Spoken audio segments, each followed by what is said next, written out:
Shalom. Call Halimla Yahweh Bahasham, Yahweh Shai Bahasham, or Kakwadash. Double honors to the elders and apostles of Great Millstone who rule and teach well. And the sincere Shalom to the 144,000 and 1/3. Now this lesson is going to be marked for judgment. You see, the Heavenly Father has already set up who's going to get victory and who's going to get that loss. Who's going to get put to death, who's going to make into the kingdom. First fruits, who's going to be a slave and who's going to be a slave master. It's all written. So let's dive straight into it. This is Isaiah 46:10, declaring, verse 9, remember the former things of old, for I am the Most High, and there is none else. I am the Most High, and there is none like me. Declaring the end from the beginning, and from ancient times the things that are not yet done, saying, my counsel shall stand, and I will do all my pleasure. So everything that's being done is the Heavenly Father's will. You see? And the Heavenly Father is going to bring a massive amount of judgment to these Israelites, man. These 2/3 and these heathens, starting with Esau, Edom. Let's go to 10th chapter. Actually, no. Isaiah, the 6th chapter, and verse 10. Make the heart of this people fat, and make their ears heavy, and shut their eyes, lest they see with their eyes, and hear with their ears, and understand with their heart, and convert, and be healed. And then I said, I, Lord, how long? And he answered, until the cities be wasted without inhabitant, and the houses without man, and the land be utterly desolate. So this is what's coming, man. The Heavenly Father is going to put the majority of people on the planet Earth to death. This is going to be a mass die-off coming to this planet Earth, starting with Babylon the Great. Let's get Second Corinthians, 13th chapter, and verse 5. Examine yourselves, whether ye be in the faith. Prove your own selves. Know ye not your own selves, how that Yahushua HaMashiach is in you, except ye be reprobate. So let's go into that word reprobate. And if you're a reprobate, you're marked for judgment. The Heavenly Father is going to put all reprobates to death. Let's get it. Reprobate. Not understanding the test, not approved. A castaway, rejected. So worthless. So someone who the Heavenly Father has no delight in. Like if you're lukewarm, you hear the elders say all the time, making one video a week, one video a month, this madness. All right. If you're not consistently pushing this truth, praying, doing what you need to do in the faith, the Heavenly Father is not dealing with you. And that's a fact. And I knew a couple Israelites that were like that, not putting this whole thing into them. And yeah, everybody has a different lot. You see, but if you put your hand off that plow, you're marked. You are 100% marked if you take that hand off the plow, man. Because nobody's saved to the end. This is Romans 10. I'm gonna start at verse 1. Brethren, my heart's desire and prayer to the Most High for Israel is that they might be saved. For I bear them record that they have a zeal to the Most High, but not according to knowledge. And you see that with Jake. You see Jake is a righteous people by default, and you see it on Jake's, but and Jake can be wicked as all hell too. You see, among my people are found wicked men. Let's see if I can get that.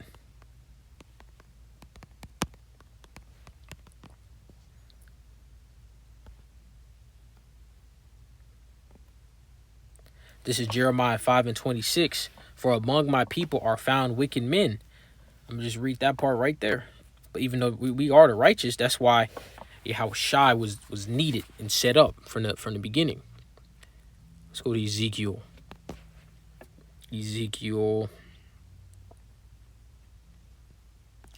Let's get Ezekiel 9. And I'm gonna start at verse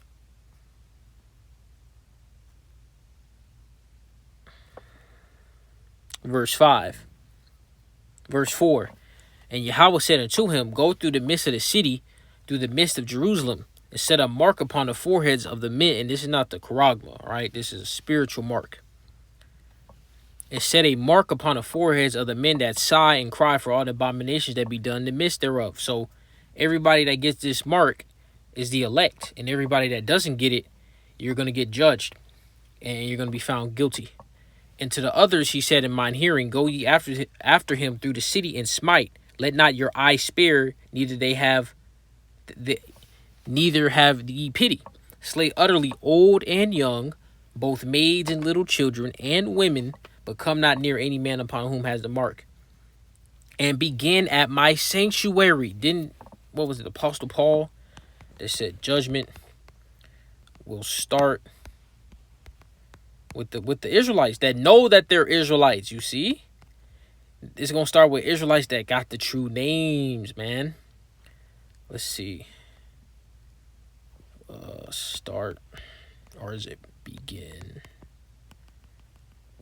Let's see.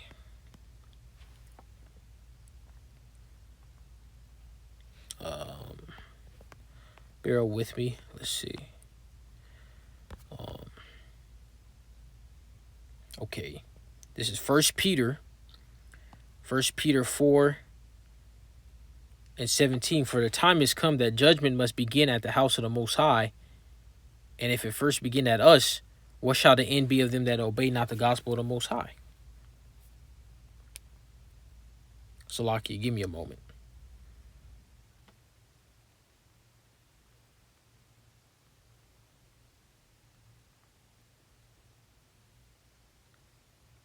All right, I'm back. So Salakia on that, I thought it was Apostle Paul, but this was Peter that said this. So let's reread it. 1 Peter 4:17. For the time is come that judgment must begin at the house of the Most High, and if it first begin at us, what shall the end be of them that obey not the gospel of the Most High? So this is telling you right here, right now, that judgment is gonna come to what? The ones that are pushing the truth, like I am, right? That got the 100% truth. That's where that judgment is gonna start. And a lot of Israelites in the faith are gonna fall out. They're gonna take the charagma, they're gonna bug out, they're gonna do a lot of, they're gonna sell out. Like Yahweh Shah was sold out. You're gonna have Jakes out here being sold out. Let's get this right here. Second Esdras 9:22. Let the multitude perish then, which was born in vain, and let my grape be kept, and my plant, for with great labor have I made it perfect. So you truly do not know if you're a part of the elect or what your lot is until it's over. That's really till your time comes. That's really how this is going to work. You can have, of course, we have faith. We believe that we're going to make it through this. We're part of the elect. But that doesn't mean much. I mean, of course, that gives us a good shot. You know, we got a good shot, you know, because we got the 100% truth. But nothing is not guaranteed. Only thing is guaranteed is that we're Israelites and we're going to get that second covenant, man. You know, immortality. Let's get Zechariah 13th chapter. Zechariah the 13th chapter and verse 8. And it shall come to pass that in all the land, saith Yahweh, 2 parts shall be cut off and die. And this talking about Babylon the Great, not the whole earth. All right. But the third shall be left therein. So the 1/3, 2/3 scenario is Babylon the Great exclusively. Now the rest of the planet, with the Israelites, we can't say it's not necessarily written, but we know that pursuant to a lot of scriptures, like I just read 2 Esdras 9, if you read further up, the overwhelming majority of people are going to die. Like over, 70, 80, I'm just throwing numbers out there, but it's going to be the overwhelming majority of people dead, like a wave to a drop of water. So, and these Esau, Edom, has already said that he wants, 500 million people alive, and supposedly it's over 8 billion people, so that's 7.5 or so billion people dead. There you go. Let's get Isaiah 10th chapter and verse 22. Verse 21.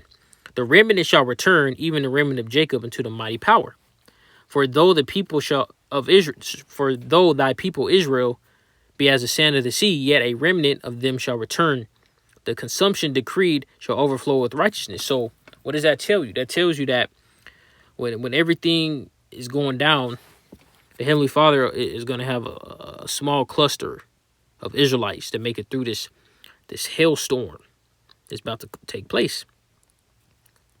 Let's see. Let's go to Proverbs, the 16th chapter. Proverbs 16. I'm going to start at verse 1. The preparations of the heart and men, and the answer of the tongue is from Yahweh. All the ways of man are clean in his own eyes, but Yahweh weigheth the spirits. Commit thy works unto Yahweh, and thy thoughts shall be established. So you should supposed to put the Heavenly Father first in all your ways. Verse 4. Yahweh hath made all things for himself, yea, even the wicked for the day of evil. So the wicked is mainly talking about the Edomites, but it goes for you. The heathens and 2/3 fall under that too. Because if you're not a part of the elect, the Heavenly Father sees you as wicked, born in vain. And this day of evil is talking about Jacob's trouble. Verse 15. Everyone that is proud in heart is an abomination to Yahweh. Though hand join in hand, he shall not be unpunished. So you can be a righteous person and hang out with someone that's wicked, right? I forget which Israelite it was. I believe it was in the book of Maccabees, if I'm not mistaken. He was friends with the Edomite, right? So, and probably someone listening to this video, you friends with heathens. You discern their spirits that they're heathens, but you're just still, friends with them. So just because you're friends with a heathen or a 2/3, that doesn't mean judgment's not going to go out on them. That's not how the Heavenly Father rolls. The wicked is not going to go unpunished. Now I'm going to end this off in the book of Psalms, the 27th chapter. Psalms, the 27th chapter. Actually, no. That's not what I wanted. Hold on. Maybe it was... Maybe it was Proverbs, the 27th chapter. Let's see. Nope. I could have sworn it was Psalms.